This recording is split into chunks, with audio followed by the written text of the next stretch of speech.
शास्त्रों में वर्णित है, सत्यनारायण व्रत कथा का पाठ करने से व्यक्ति को 1000 यज्ञ करने के बराबर पुण्य फल की प्राप्ति होती है।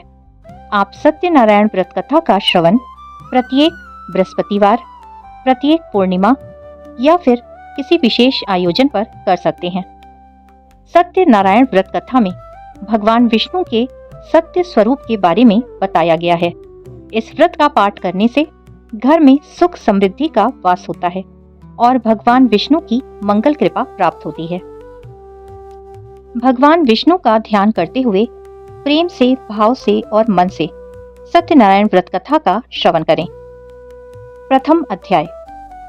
एक समय की बात है, नैमिषारण्य तीर्थ में शौनक आदि 88,000 ऋषियों ने श्री सूत जी से पूछा, हे प्रभु, इस कलयुग में वेद विद्या रहित मनुष्यों को प्रभु भक्ति किस प्रकार मिल सकती है तथा उनका उद्धार कैसे होगा?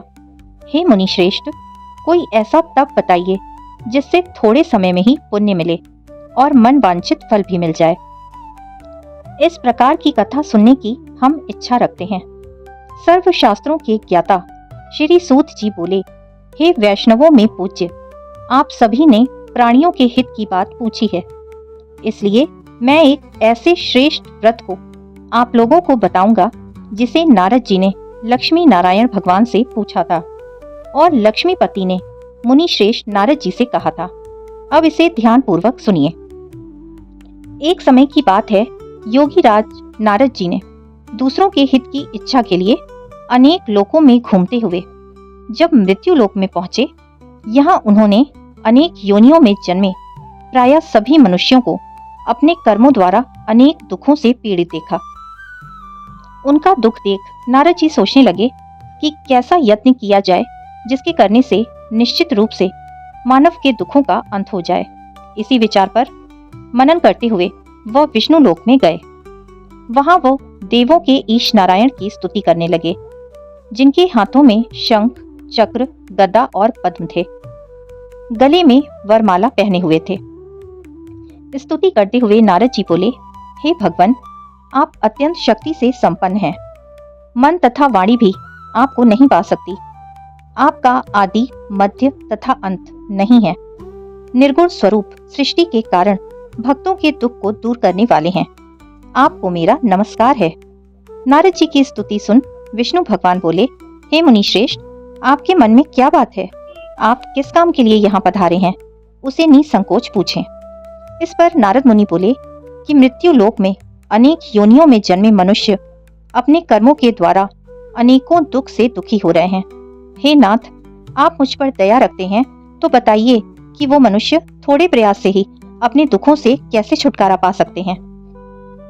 श्री हरि बोले, हे नारद, मनुष्यों की भलाई के लिए तुमने उत्तम बात पूछी है, जिसके करने से मनुष्य मोह से छूट जाता है।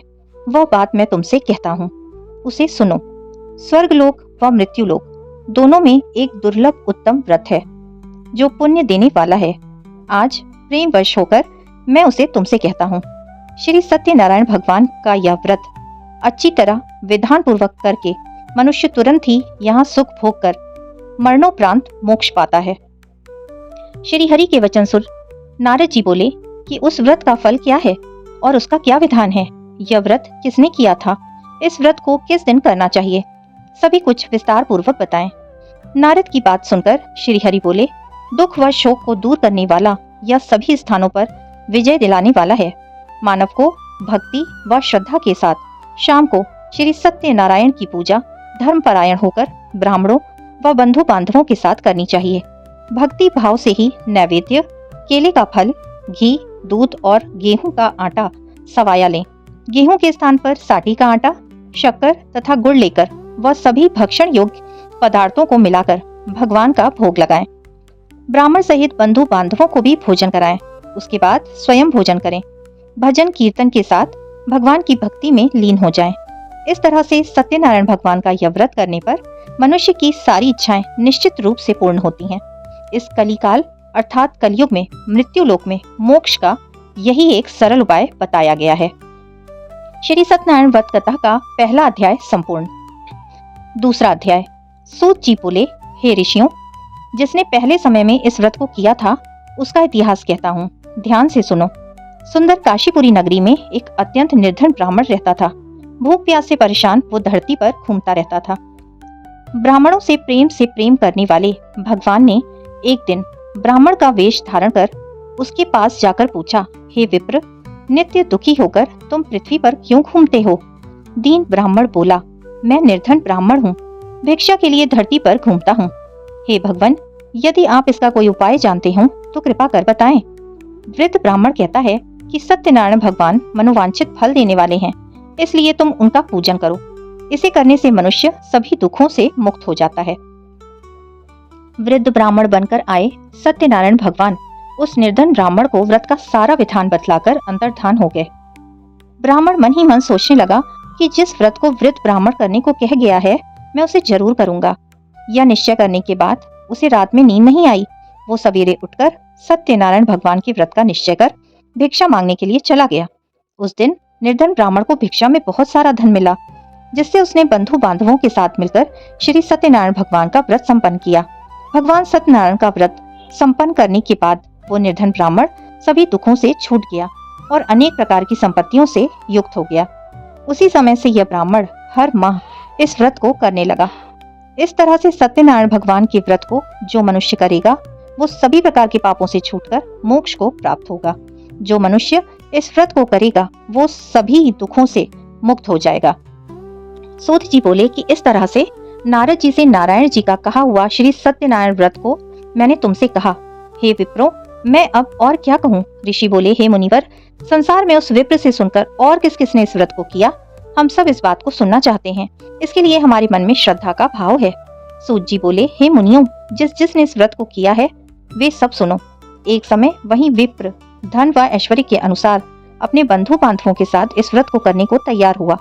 उसी समय एक लकड़ी बेचने वाला बूढ़ा आदमी आया और लकड़ियां बाहर रखकर अंदर ब्राह्मण के घर में गया। प्यास से दुखी वो लकड़हारा उनको व्रत करते देख विप्र को नमस्कार कर पूछने लगा कि आप ये क्या कर रहे हैं? तो उन्होंने बताया कि व्रत कर रहा हूँ तथा इसे करने से क्या फल मिलेगा, कृपया मुझे भी बताएं। ब्राह्मण ने कहा कि सब मनोकामनाओं को पूर्ण करने वाला ये सत्यनारायण भगवान का व्रत है। इनकी कृपा से ही मेरे घर में धन्य धान्य की वृद्धि हुई है। विप्र से सत्यनारायण व्रत के बारे में जानकर लकड़हारा बहुत प्रसन्न हुआ। चरणामृत लेकर वह प्रसाद खाने के बाद वो अपने घर गया। लकड़हारे ने अपने मन में संकल्प किया कि आज लकड़ी बेचने से जो धन मिलेगा उसी से श्री सत्यनारायण भगवान का उत्तम व्रत करूंगा। मन में इस विचार को ले बूढ़ा आदमी सिर पर लकड़ियां रखकर उस नगर में बेचने गया जहाँ धनी लोग रहते थे। उस नगर में उसे अपनी लकड़ियों का दाम पहले से 4 गुना अधिक मिलता। बूढ़ा प्रसन्नता के साथ दाम लेकर केले, शक्कर, घी, दूध, दही और गेहूं का आटा ले और सत्यनारायण भगवान के व्रत की अन्य सामग्रियां लेकर अपने घर आ गया। वहां उसने अपने बंधु बांधवों को बुलाकर विधि विधान से श्री सत्यनारायण भगवान का पूजन और व्रत किया। इस व्रत के प्रभाव से वो बूढ़ा लकड़हारा धन पुत्र आदि से युक्त होकर संसार के समस्त सुख भोग अंतकाल में बैकुंठ को चला गया। श्री सत्यनारायण व्रत कथा का दूसरा अध्याय संपूर्ण। तीसरा अध्याय। सूत जी बोले, हे श्रेष्ठ मुनियों, अब आगे की कथा कहता हूँ। पहले समय में उल्कामुख नाम का एक बुद्धिमान राजा था। वो सत्यवक्ता और जितेंद्रिय था। प्रतिदिन देव स्थानों पर जाता और निर्धनों को धन देकर उनके कष्ट को दूर करता था। उसकी पत्नी कमल के समान मुख वाली तथा सती साध्वी थी। भद्रशिला नदी के तट पर उन दोनों ने श्री सत्यनारायण भगवान का व्रत किया। उसी समय साधु नाम का एक वैश्य आया। उसके पास व्यापार करने के लिए बहुत सा धन भी था। राजा को व्रत करते देखकर वो विनय भाव से पूछने लगा, हे राजन, भक्ति भाव से पूर्ण होकर आप यह क्या कर रहे हैं? मैं सुनने की इच्छा रखता हूँ, कृपया मुझे बताएं। राजा बोला, हे साधु, अपने बंधु बांधवों के साथ पुत्र आदि की प्राप्ति के लिए एक महाशक्तिमान श्री सत्यनारायण भगवान का व्रत व पूजन कर रहा हूँ। राजा के वचन सुन साधु आदर भाव से बोला, हे राजन, मुझे इस व्रत का सारा विधान कहिए। आपके कथनानुसार मैं भी इस व्रत को करूंगा। मेरी भी संतान नहीं है और इस व्रत को करने से निश्चित रूप से मुझे भी संतान की प्राप्ति होगी। राजा से व्रत का सारा विधान सुन व्यापार से निवृत्त हो वो अपने घर आया।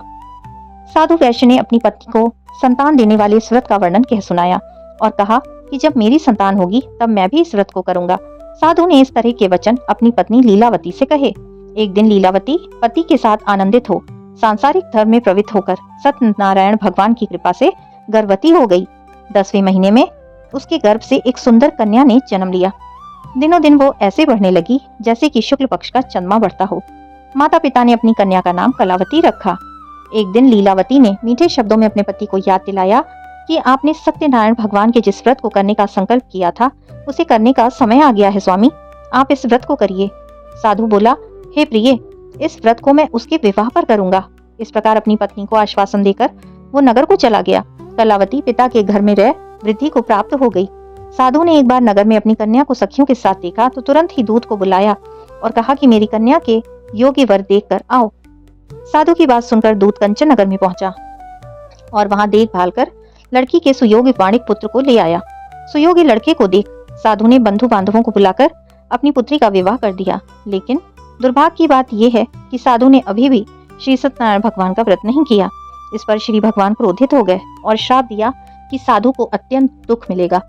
अपने कार्य में कुशल साधु बनिया जमाई को लेकर समुद्र के पास स्थित होकर रत्नासारपुर नगर में गया। वहां जाकर दामाद ससुर दोनों मिलकर चंद्रकेतु राजा के नगर में व्यापार करने लगे। एक दिन भगवान सत्यनारायण की माया से एक चोर राजा का धन चुराकर भाग रहा था। उसने राजा के सिपाहियों को अपना पीछा करते देख चुराया हुआ धन वहीं पर रख दिया जहां साधु अपने जमाई के साथ ठहरा हुआ था। राजा के सिपाहियों ने साधु वैश्य के पास राजा का धन पड़ा देखा तो वह ससुर जमाई दोनों को बांधकर प्रसन्नता से राजा के पास ले गए और कहा कि उन दोनों चोरों को हम पकड़ कर ले आए हैं, आप आगे की कार्रवाई की आज्ञा दें। राजा की आज्ञा से उन दोनों को कठिन कारावास में डाल दिया गया और उनका सारा धन भी उनसे छीन लिया गया। श्री सत्यनारायण भगवान से श्राप से साधु की पत्नी भी बहुत दुखी हुई। घर में जो धन रखा था उसे भी चोर चुरा कर ले गए। शारीरिक तथा मानसिक पीड़ा व भूख प्यास से अति दुखी हो अन्न की चिंता में कलावती के ब्राह्मण के घर गई। वहां उसने श्री सत्यनारायण भगवान का व्रत होते देखा। फिर कथा भी सुनी। वो प्रसाद ग्रहण कर रात को घर वापस आ गई। माता के कलावती से पूछा कि हे पुत्री, अब तक तुम कहाँ थी, तेरे मन में क्या है?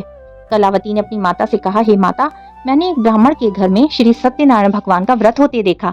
कन्या के वचन सुन लीलावती भगवान के पूजन की तैयारी करने लगी। लीलावती ने परिवार व बंधुओं सहित सत्यनारायण भगवान का पूजन किया और उनसे वर मांगा कि मेरे पति तथा जमाई शीघ्र घर आ जाएं। साथ ही यह प्रार्थना की कि हम सबका अपराध आप क्षमा करें। श्री सत्यनारायण भगवान इस व्रत से संतुष्ट हो गए और राजा चंद्रकेतु को सपने में दर्शन देकर कहा कि हे राजन, तुम उन दोनों वैश्यों को छोड़ दो और तुमने उनका जो धन लिया उसे भी वापस कर दो।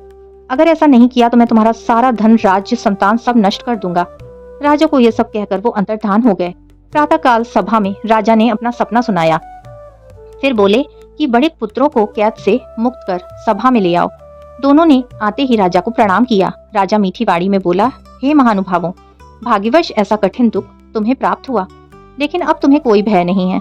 ऐसा कहकर राजा ने उन दोनों को नए वस्त्राभूषण भी पहनाए और जितना धन उनका लिया था उससे दुगना धन वापस कर दिया। दोनों वैश्य अपने घर को चल दिए। श्री सत्यनारायण व्रत कथा का 3रा अध्याय संपूर्ण। 4था अध्याय। सूत जी बोले, वैश्य ने मंगलाचार कर अपनी यात्रा आरंभ की और अपने नगर की ओर चल दिए। उनके थोड़ी दूर जाने पर एक दंडी वेशधारी श्री सत्यनारायण ने उनसे पूछा, हे साधु, तेरी नाव में क्या है? अभिवाणी वणिक हंसता हुआ बोला, हे दंडी, आप क्यों पूछते हो? क्या धन लेने की इच्छा है? मेरी नाव में तो बेल और पत्ते भरे हुए हैं। वैश्य के कठोर वचन सुनकर भगवान बोले, तुम्हारा वचन सत्य हो। दंडी ऐसे वचन कह वहां से दूर चले गए। कुछ दूर जाकर समुद्र के किनारे बैठ गए। दंडी के जाने के बाद साधु वैश्य ने नृत्य किया के पश्चात नाव को ऊंची उठी देखकर अचंभा माना और नाव में बेल पत्ते आदि देखकर वो मूर्छित हो जमीन पर गिर पड़ा। मूर्छा खुलने पर वो अत्यंत शोक में डूब गया। तब उसका दामाद बोला कि आप शोक न मनाएं, यह दंडी का श्राप है, इसलिए हमें उनकी शरण में जाना चाहिए, तभी हमारी मनोकामना पूर्ण होगी। दामाद की बात सुनकर वह दंडी के पास पहुंचा और अत्यंत भक्ति भाव से नमस्कार करके बोला, मैंने आपसे जो असत्य वचन कहे थे उनके लिए मुझे क्षमा दें। ऐसा कहकर महान शोकातुर होकर रोने लगा। तब दंडी भगवान बोले, हे वाणिक पुत्र, मेरी आज्ञा से बार बार तुम्हें दुख प्राप्त हुआ है, तू मेरी पूजा से विमुख हुआ। साधु बोला, हे भगवान, आपकी माया से ब्रह्मा आदि देवता भी आपके रूप को नहीं जानते, तब मैं अज्ञानी कैसे जान सकता हूँ? आप प्रसन्न होइए प्रभु, अब मैं सामर्थ्य के अनुसार आपकी पूजा करूंगा, मेरी रक्षा करो और पहले के समान मेरी नौका को धन से भर दो। साधु वैश्य के भक्ति पूर्वक वचन सुनकर भगवान प्रसन्न हो गए और उसकी इच्छा अनुसार वरदान देकर अंतर्धान हो गए। ससुर जमाई जब नाव पर आए तो नाव धन से भरी हुई थी। फिर वहीं अपने अन्य साथियों के साथ सत्यनारायण भगवान का पूजन कर अपने नगर को चल दिए। जब नगर के नजदीक पहुंचे तो दूत को घर पर खबर भिजवाने के लिए भेज दिया। दूत साधु की पत्नी को प्रणाम कर कहता है कि मालिक अपने दामाद सहित नगर के निकट आ रहे हैं। दूत की बात सुन साधु की पत्नी लीलावती ने बड़े हर्ष के साथ सत्यनारायण भगवान का पूजन कर अपनी पुत्री कलावती से कहा कि मैं अपने पति के दर्शन को जाती हूँ, तू कार्य पूर्ण कर शीघ्र आ जाना। माता के ऐसे वचन सुन कलावती जल्दी में प्रसाद छोड़ अपने पति के पास चली गई। प्रसाद की अवज्ञा के कारण श्री सत्यनारायण भगवान रुष्ट हो गए और नाव सहित उसके पति को पानी में डुबो दिया। कलावती अपने पति को वहां ना पाकर रोती हुई जमीन पर गिर गई। नौका को डूबा हुआ देख व कन्या को रोता बिलखता देख साधु दुखी होकर बोला, हे प्रभु, मुझसे था मेरे परिवार से जो भूल हुई उसे क्षमा करो। साधु के दीन वचन सुनकर श्री सत्यनारायण भगवान प्रसन्न हो गए और आकाशवाणी हुई, हे साधु, तेरी कन्या मेरे प्रसाद को छोड़ कर आई है, इसलिए उसका पति अदृश्य हो गया है। यदि वो घर जाकर प्रसाद खाकर लौटती है तो उसे इसका पति अवश्य मिलेगा। ऐसी आकाशवाणी सुन कलावती घर पहुंचकर प्रसाद खाती है, फिर आकर अपने पति के दर्शन करती है। उसके बाद साधु अपने बंधु बांधवों सहित श्री सत्यनारायण भगवान का विधि विधान से पूजन करता है। इस लोक का सुख भोगकर वो अंत में स्वर्ग जाता है। श्री सत्यनारायण व्रत कथा का चौथा अध्याय संपूर्ण। पांचवा अध्याय। सूत जी बोले, हे ऋषियों, मैं और भी एक कथा सुनाता हूँ, उसे भी ध्यान पूर्वक सुनो। प्रजापालन में लीन तुंगध्वज नाम का एक राजा था। उसने भी भगवान का प्रसाद त्याग कर बहुत ही दुख सहन किया। एक बार वन में जाकर वन पशुओं को मारकर वह बड़ के वृक्ष के नीचे आया। वहां उसने ग्वालों को भक्ति भाव से अपने बंधुओं सहित सत्यनारायण भगवान का पूजन करते देखा। अभिमानवश राजा ने उन्हें देखकर भी पूजा स्थान में नहीं गया और न ही उसने भगवान को नमस्कार किया। ग्वालों ने राजा को प्रसाद दिया, लेकिन उसने प्रसाद नहीं खाया और प्रसाद को वहीं छोड़कर अपने नगर को चला गया। जब वो नगर में पहुंचा तो वहां सब कुछ तहस नहस हो चुका था। वो शीघ्र ही समझ गया कि यह सब भगवान ने ही किया है। वह दोबारा ग्वालों के पास पहुंचा और विधि पूर्वक पूजा करके प्रसाद खाया तो श्री सत्यनारायण भगवान की कृपा से सब कुछ पहले जैसा हो गया। दीर्घ काल तक सुख भोगने के बाद मरणोपरांत उसे स्वर्ग लोक की प्राप्ति हुई। जो मनुष्य परम दुर्लभ इस व्रत को करेगा तो भगवान सत्यनारायण की अनुकंपा से उसे धन्य धान्य की प्राप्ति होगी। निर्धन धनी हो जाता है और भय मुक्त हो जीवन जीता है। संतानहीन मनुष्य को संतान की प्राप्ति होती है और सारे मनोरथ पूर्ण होने पर मानव अंत काल में बैकुंठ धाम को जाता है। सूत जी बोले, जिन्होंने पहले इस व्रत को किया है, अब उनके दूसरे जन्म की कथा कहता हूँ। वृद्ध शतानंद ब्राह्मण ने सुदामा का जन्म लेकर मोक्ष की प्राप्ति की। लकड़हारे ने अगले जन्म में निषाद बनकर मोक्ष प्राप्त किया। उल्का मुख नाम का राजा दशरथ होकर बैकुंठ को गए। साधु नाम के वैश्य ने मोरध्वज बनकर अपने पुत्र को आरे से चीरकर मोक्ष पाया। महाराज तुंगध्वज ने स्वयंभू होकर भगवान में भक्ति युक्त हो कर्म कर मोक्ष पाया। श्री सत्यनारायण व्रत कथा का पांचवा अध्याय संपूर्ण। बोलिए श्री सत्यनारायण भगवान की जय। वीडियो पसंद आया तो प्लीज ज्यादा से ज्यादा शेयर करें, लाइक करें और सब्सक्राइब करें। फिर से मिलेंगे मेरे चैनल कृष्णा माखन चोर पर। तब तक के लिए राधे राधे।